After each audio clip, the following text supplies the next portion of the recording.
Bonjour mon cher Théo Ampillac. Bonjour Maxime, bonjour à tous. La revue de presse ce matin, on commence par les unes du jour, à retrouver notamment dans la presse nationale. Oui, le Parisien aujourd'hui en France met en avant ce matin une interview qui fait beaucoup parler depuis hier, celle du Premier ministre Sébastien Lecornu.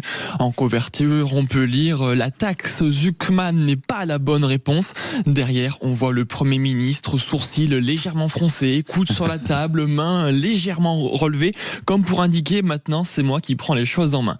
En une du journal Libération, LVMH et Le Parisien, comment la famille Arnault se déchire.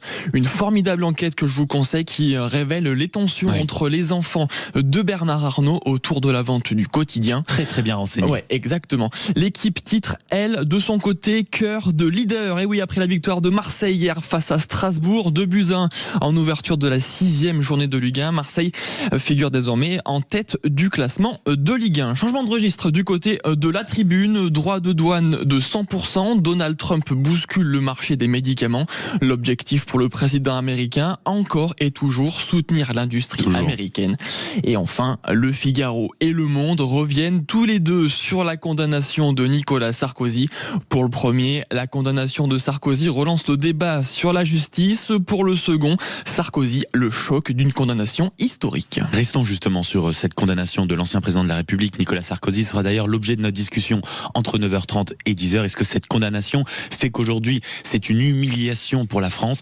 La France humiliée, c'est la question qu'on vous pose au standard 0826 300 300, applications et réseaux sociaux Sud Radio. Et précisément, Le Figaro s'interroge ce matin, Théo, comment l'administration pénitentiaire se prépare justement à recevoir, disons, un prisonnier pas comme les autres. Exactement, dans un petit encart, page 4, le journal explique que Nicolas Sarkozy pourrait être accueilli à la prison de la Santé dans un quartier dit vulnérable. Alors qu'est-ce que c'est? 19 cellules au rez-de-chaussée, isolées du reste de la détention.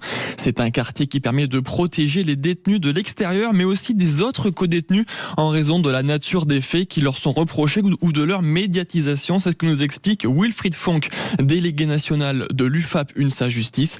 Ces cellules de 10 mètres à 12 mètres carrés disposent de douches individuelles, mais l'ancien président ne bénéficierait d'aucun régime de faveur, même parloir et même possibilité de téléphoner que les autres détenus. Un surveillant pénitentiaire cité anonymement se confie, il nous dit « Les hommes politiques et les célébrités ont sait gérer, mais un ancien président, ça, on ne l'a jamais fait. » Tu m'étonnes. Avant de poursuivre un peu plus loin, je me souviens qu'il avait dit avec raison que les prisons étaient la honte de la France en 2009. Il va pouvoir vérifier et se rendre compte que personne n'a rien fait pour elle, conclut ce même agent pénitentiaire. Ça, c'est dit. Ça, clairement. Taxe Zuckman, ISF, réforme des retraites, immigration, droite-gauche, bref, tout y passe. C'est Sébastien Lecornu qui douche les espoirs de la gauche ce matin dans le Parisien aujourd'hui en France. Oui, dans une longue interview de 4 pages, le Premier ministre annonce repartir d'une feuille blanche sur le budget et écarte toute résurrection de l'impôt sur la fortune. Une manière d'affirmer sa volonté de rompre avec la ligne de ses prédécesseurs. Sur les retraites, il rejette toute suspension de la réforme. Il nous dit personne ne veut d'un nouveau conclave. Quant à l'assurance chômage, il dit vouloir s'y atteler en priorité avec les partenaires sociaux.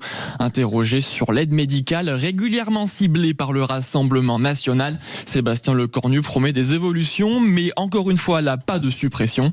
Enfin, sur le futur gouvernement, il annonce qu'il sera nommé avant la rentrée parlementaire, soit début octobre. Pas question, dit-il, de débauchage venu du Parti socialiste. Les futurs ministres devront partager les grandes orientations du socle commun. Et on vous rappelle, bien sûr, avant de finir, cette petite question du jour qu'on vous pose ce matin, ISF, retraite, économie, Sébastien Lecornu est-il trop prudent? Question retrouvée sur le compte X et le compte Facebook et YouTube de Sud Radio.